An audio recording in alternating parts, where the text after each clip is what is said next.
दर्शन के कृपा लाभ करिয়েছেন। আজকে সেই ভগবান জগন্নাথ বলরাম সুভদ্রা মহারাজকে আমরা নিয়ে আসছি আমাদের মন্দির ইস্কন কলকাতা মন্দিরে ফেরত।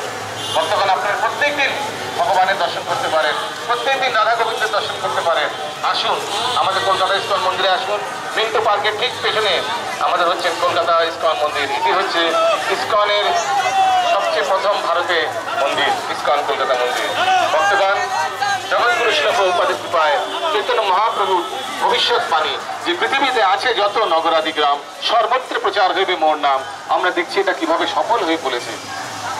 চৈতন্য মহাপ্রভু সেনাপতি ভক্ত জগৎগুরু শিল প্রভুপাদ পৃথিবী ভ্রমণ করে সারা পৃথিবীতে কৃষ্ণ ভক্তির আন্দোলন, হরিনাম সংকীর্তনের আন্দোলন ছড়িয়ে দিয়েছে। আমরা দেখতে পাচ্ছি যে ভক্ত যেসব ব্যক্তিরা জীবনে ভগবান কৃষ্ণের নাম মুখে উচ্চারণ করেনি, জীবনে ভগবান জগন্নাথের নাম মুখে উচ্চারণ করেনি, আজ সেই ভক্তরা সেই ব্যক্তিরা অনুষ্ঠানে অংশগ্রহণ করছেন। ভগবানের হাতে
বলভদ্র রথ অনেক আগে চলে গেল, ভক্তরা টানুন, সবার জন্য প্রসাদ আছে।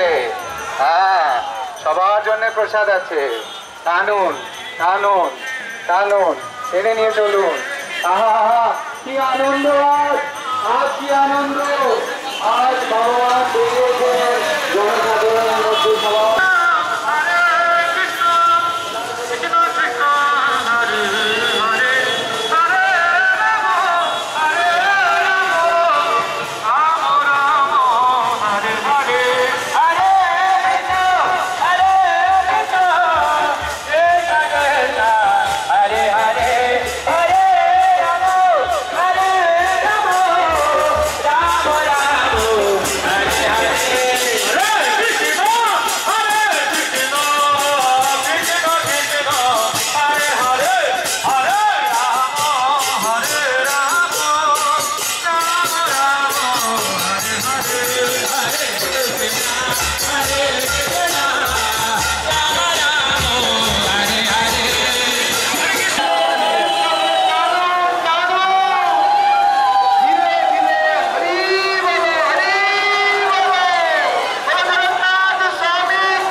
ইসকন আয়োজিত 46তম কলকাতা রথযাত্রায় আপনাদের সবাইকে স্বাগত জানাই।